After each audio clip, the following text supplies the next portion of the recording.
What's going on, guys? Welcome to another Mindset Monday video hosted by yours truly, Megan Savage. Today, we're going to be talking about the hidden psychology of a profitable trader. Ever wonder what separates a professional trader from everyone else? Here's a hint. It's not their strategy. It's what happens before they even open their charts. So we're going to break this down in 3 different categories. Let's hop right into the first one. This is called the pre-market mindset. And this is going to go into pretty much everything you need before you even step foot in the charts. The first thing I do is I analyze the previous day's price action for at least 15 minutes. As soon as that's done, I go on to Forex Factory and I check the news that's happening today. That way I know what times I should avoid and what times I should be actually entering the market. I need to see if Powell's speaking today. If you're somebody that doesn't currently have a strict trading plan, I might make a video on this about what my trading plan is. You want to have at least a daily goal, not monetary value, but how many trades are you going to take? What are you looking for? And how much risk you're actually going to put on today. Because if there's a day where there's a lot of volatility, I'm definitely going to adjust my risk management. But if I see that it's clear waters, I probably have more room to trade. Something you should do that I now do subconsciously is affirmations. I'm going to give you an example of why affirmations are extremely important. You might have heard this before, but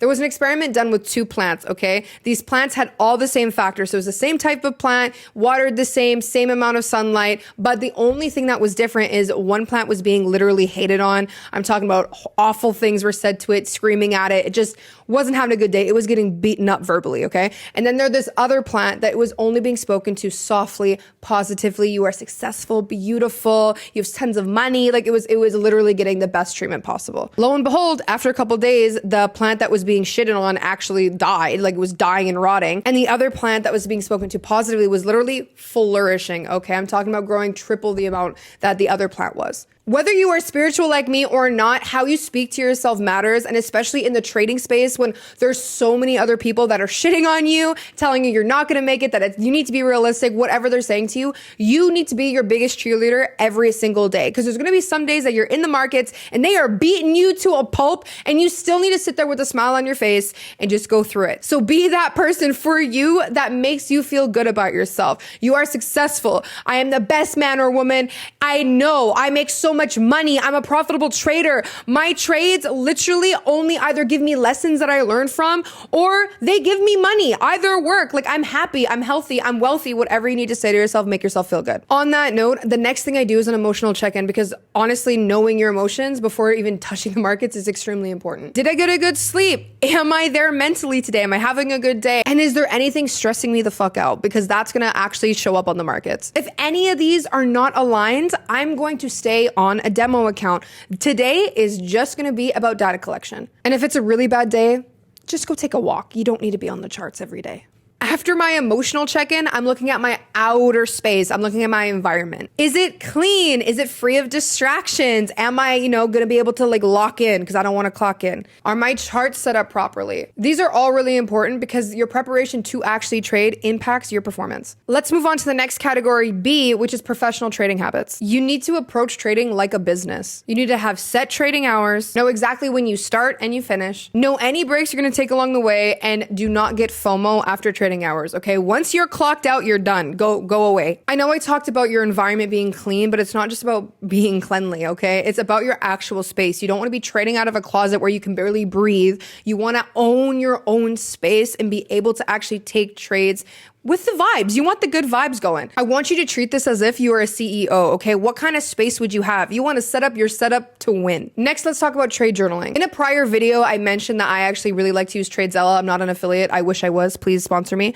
But they actually have an option where you can record all of your trades. If not, that is okay. You can do it the old-fashioned way. You can put it in your notes on your computer, on your phone, or you can do, a handy-dandy notebook with just a pen, and that will suffice. Remember what I said about the importance of data collection. That doesn't just mean your entry, why you entered, your loss, your win. This also means what was your mental state? What was your thought process during this time? This will help you know if you're making mistakes technical wise, or maybe you have a problem you keep running into. For example, maybe you notice in your notes that every time you talk to your spouse before you trade, you lose.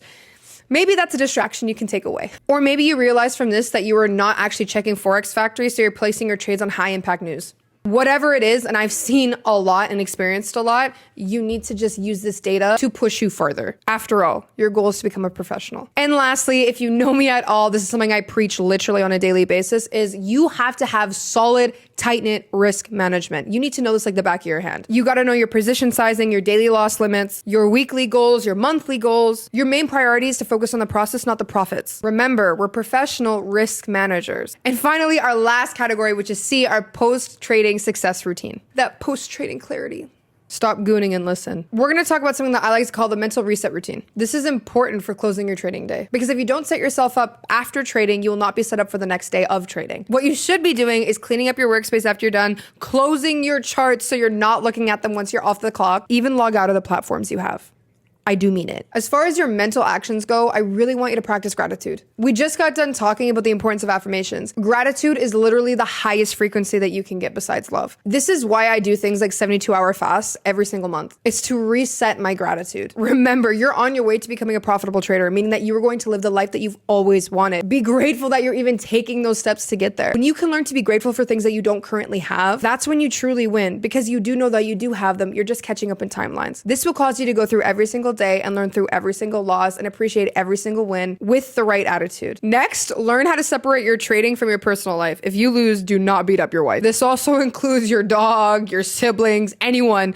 Don't throw hands. Just stop throwing hands. You're not a Kyle, okay? Keep away from the drywall. Release your emotional attachment to the P&L. Remember, some losses are very expensive, but they're lessons at the end of the day. If you understand this, you are well on your way to becoming a professional trader mindset-wise. And now we're going to talk about the preparation for tomorrow. After market close, make sure to check the daily biases for tomorrow. If you're an advanced trader, prepare which assets you're going to be trading. If you're brand new, just stick to one. If you want to even get ahead of the game, look at the economic calendar the day before instead of the day of. Set your intentions for the next trading day, because if you already know what you're going to be doing the next day, tomorrow morning will be a breeze. That wraps up everything, guys, for this Monday's video. Next Monday, guys, we're going to be going over why most traders self-sabotage and how to stop. If you found any value from this video at all, please make sure to like and subscribe, and leave any questions or topics that you want me to go over in the comments down below. Remember, trading is a marathon, not a sprint. So if you are somebody who wants to be a part of the right circle, in the description, I'm going to leave access to my free channel. I do tons of giveaways in there, release tons of education. I'm literally giving a MacBook away, I believe, in like 3 days. But if you want a chance to work more in depth with me and my team and join my VIP community, I'll also attach some resources down below for you to check out. So that way I can hold you accountable for everything that you learned here today and the rest of your trading journey. But besides that, guys, remember, you're savage, not average, and I'll see you on the next one.